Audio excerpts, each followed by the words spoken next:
2019 সাল থেকে বউবাজারে মেট্রোর কাজকে ঘিরে একাধিক বিপর্যয় শুরু হয়। যদিও 2024-এর ডিসেম্বর মাসে মেট্রোর কাজ বউবাজারে মাটির নিচে শেষ করতে পারা গিয়েছে। আগামী দিনে এখানের যে কাজ বাকি রয়েছে তা হচ্ছে যে বাড়িগুলি ভেঙে পড়ে গিয়েছিল সেই বাড়িগুলোকে পুনরায় তৈরি করা, এমার্জেন্সি এভাকুয়েশন সেন্টারের যে কাজ চলছে সেটিকে সম্পন্ন করা এবং যে বাড়িগুলো ক্ষতিগ্রস্ত হয়েছিল সেগুলোকে মেরামত করা। আর এই কাজ করতে গিয়ে মেট্রো কর্তৃপক্ষ মাটির যে চরিত্র তা কতটা যথাযথ রয়েছে তা আরো একবার বুঝে নিতে চায়। সে কারণেই কেএমআরসিএল অর্থাৎ যে সংস্থা নির্মাণ করছে হচ্ছে এই গোটা প্রকল্পটি, তাদের তরফ থেকে জিও ফিজিক্যাল টোমোগ্রাফিক সার্ভে করার কাজ শুরু করা হয়েছে। এটি আসলে কি, খালি চোখেটি দেখতে অনেকটা ইসিজি মেশিনের মতো।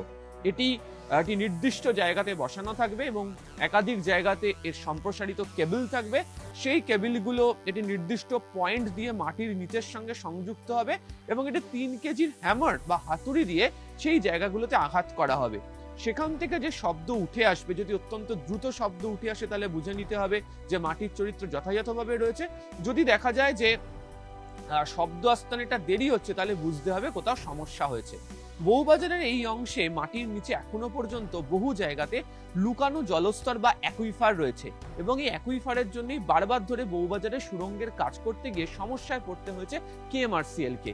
আগামী দিনে যখন মাটির নিচ দিয়ে মেট্রো দৌড়বে সুড়ঙ্গের মধ্যে দিয়ে বা এখানে যে বাড়িগুলি তৈরি করা হবে সেই কাজ করতে গিয়ে যাতে কোনো ধরনের সমস্যা না হয়, মাটি যে যথাযথভাবে রয়েছে সেটাই বুঝে নিতে চাইছে হচ্ছে কেএমআরসিএল। আর সেই কারণেই এই সার্ভে করার সিদ্ধান্ত। তবে এই সার্ভে দিনের বেলাতে হয় না, এই সার্ভে করতে হয় হচ্ছে রাতের বেলা এবং এই সার্ভে করার জন্য পুলিশ, স্থানীয় প্রশাসন তাদের প্রত্যেকের সহযোগিতা নেওয়া হয়েছে, সাহায্য নেওয়া হয়েছে।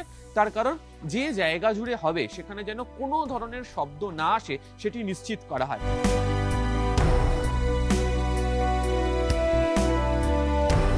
গতকাল যে মেশিনপত্র আনা হয়েছিল সেই মেশিনপত্র দিয়ে রাস্তায় ফুটো ফুটো করে সেই ইসিজি হওয়ার মতো আর কি সমস্ত রাস্তাঘাট এবং এই আমাদের এই গলি দুর্গাবীথি লেন, শেখরাপাড়া, এগুলো সমস্ত কিছু এই ইসিজির মতো করা হয়েছে।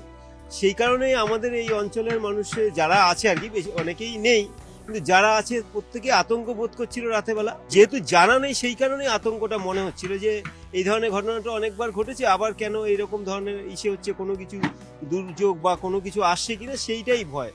পরে গাড়ি চলাচল বন্ধ করে এই কাজ করতে হয় এবং যে জায়গাতে আমি এখানে রয়েছি একদম আমার ডান দিকেই হচ্ছে সেই জায়গা যার নিচে মেট্রো সুড়ঙ্গ গিয়েছে এবং যেখানেই মূলত হচ্ছে বাড়িগুলি ধসে পড়ে গিয়েছিল। এই এলাকাকে ঘিরে যে 500 মিটার পর্যন্ত জায়গা রয়েছে, একদিকে হচ্ছে Shekharapara lane, Durgapituri lane, Madan Ghosh lane, Phoolbagan lane, যে রাস্তাগুলি রয়েছে, এখানকার যে চরিত্র, জমির চরিত্র ঠিক কতটা রয়েছে, কতটা ঘনত্ব এখনো পর্যন্ত বজায় রয়েছে সেটিকেই তারা দেখে নিতে চাইছে। এই কাজ শেষ হয়ে গেলেই তারপরে শুরু হয়ে যাবে বাড়ি তৈরি করার কাজ এবং অন্যদিকে মাটির নিচে যেমন সুড়ঙ্গের কাজ শেষ হয়ে যাওয়ার পর মেট্রো চলাচলের জন্য যে প্রস্তুতি তাও শুরু করে দিয়েছে কেএমআরসিএল এবং কলকাতা মেট্রো কর্তৃপক্ষ। ক্যামেরায় কুণাল চৌধুরীর সাথে আবির ঘোষাল, নিউজ 18 বাংলা, কলকাতা।